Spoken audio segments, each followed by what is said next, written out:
அருட்பெரும் ஜோதி அருட்பெரும் ஜோதி தனிப்பெருங்கருணை அருட்பெருஞ்சோதி அருட்பெரும் ஜோதி அருட்பெரும் ஜோதி தனிப்பெருங்கருணை அருட்பெருஞ்சோதி எல்லா அவைகளும் இன்புற்று வாழ்க வள்ளல் மலடி வாழ்க வாழ்க. இன்று 26/2/2025 காலை நேர வழிபாடாக திருச்சியைச் சேர்ந்த சிலம்பாயி அம்மா அவர்கள் நினைவாக 50 நபர்களுக்கு இட்லி சாம்பார் வழங்கப்பட்டு கொண்டிருக்கிறது.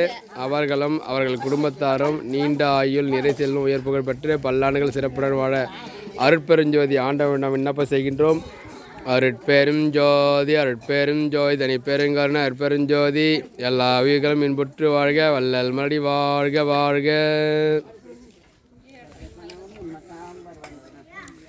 அருட்பெரும் ஜோதி அருட்பெரும் ஜோதி தனிப்பெருங்கருணை அருட்பெருஞ்சோதி எல்லா உயிர்களும் இன்புற்று வாழ்க வள்ளல் மலடி வாழ்க வாழ்க.